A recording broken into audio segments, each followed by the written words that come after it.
అండి welcome to స్వయం పాకం. ఈరోజు రెసిపీ వచ్చేసి బనానా బాల్స్ అండి. ఇంట్లో బాగా పండిన బనానాస్ ఉంటే ప్యాన్ కేక్స్ కాకుండా బనానా కేక్ కాకుండా ఈ విధంగా బాల్స్ చేసుకోండి.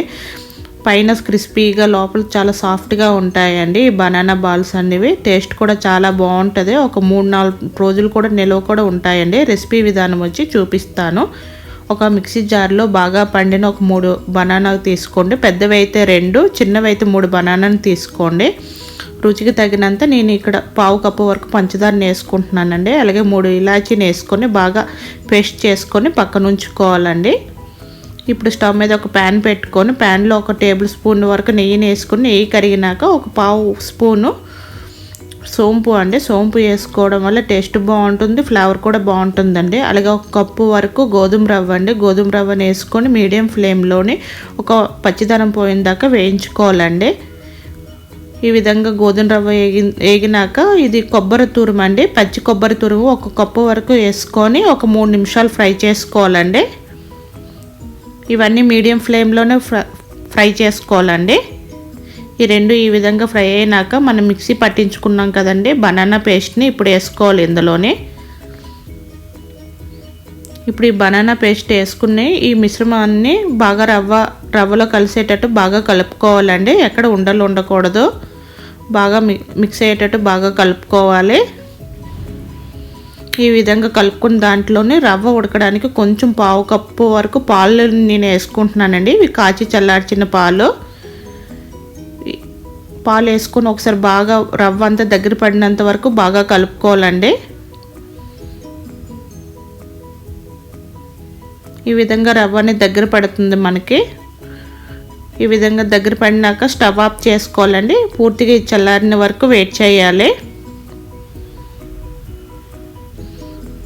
ఇదిగోండి ఇప్పుడు రవ్వ అనేది బాగా చల్లారిపోయింది. చేతితో ఒకసారి బాగా స్మాష్ చేసుకోవాలండి. మ్యాష్ చేసుకొని మనకు కావాల్సిన సైజులో ఉన్న బాల్స్ అన్ని చుట్టుకోవాలండి. ఈ విధంగా రౌండ్గా మీకు ఏ షేప్లో కావాలంటే ఆ షేప్లో కూడా కట్లెట్లో కూడా చేసుకోవచ్చండి బనానా బాల్స్ని.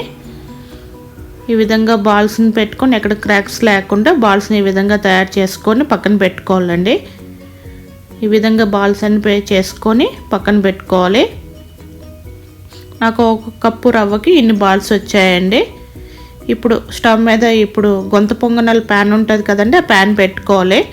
అన్ని గుంతల్లో 1/2 టీ స్పూన్ వరకు నెయ్యిని ఫిల్ చేసుకోవాలండి. అన్ని గుంతల్లో కూడా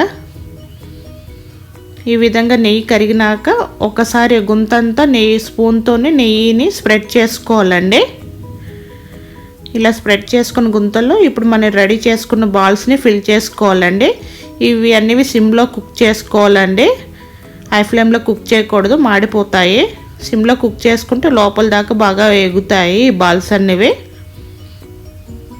ఇలా కుక్ చేసుకొని ఒక 2 నిమిషాల తర్వాత రెండో వైపు తిప్పాలండి. 2 నిమిషాలు అండి. మన 2 నిమిషాల్లోనే ఇలా గోల్డెన్ బ్రౌన్ కలర్లోకి వచ్చేస్తాయి బాల్స్ అన్నివి. ఈ విధంగా అన్ని బాల్స్ అన్నివి తిప్పుకోవాలి. రెండో వైపు అన్ని వైపులు తిప్పుతూ గోల్డెన్ బ్రౌన్ కలర్ వచ్చినాక తిప్పుకోవాలండి. ఇవి త్వరగా మధ్యలో ఉన్న గుంతలో బాల్స్ అనేవి వేగిపోతాయి కదండి. అప్పుడు మన పక్కనున్న బాల్స్ని మధ్యలోకి షిఫ్ట్ చేస్తూ మధ్యలో ఉన్న బాల్ పక్కని షిఫ్ట్ చేసుకోవాలండి. ఇలా షిఫ్ట్ చేస్తూ గోల్డెన్ బ్రౌన్ కలర్ వచ్చినంత వరకు ఈ బాల్స్ అనేవి ఫ్రై చేసుకోవాలండి. ఇదిగోండి ఈ విధంగా బాల్స్ కలర్ వస్తే సరిపోతుంది.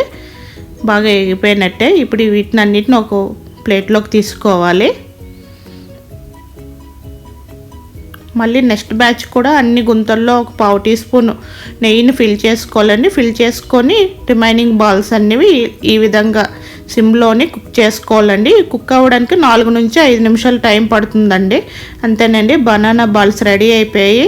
మీకు కనుక ఈ రెసిపీ నచ్చినట్టయితే లైక్ చేయండి, షేర్ చేయండి, నా ఛానల్ సబ్స్క్రైబ్ చేసుకోండి. Thank you for watching.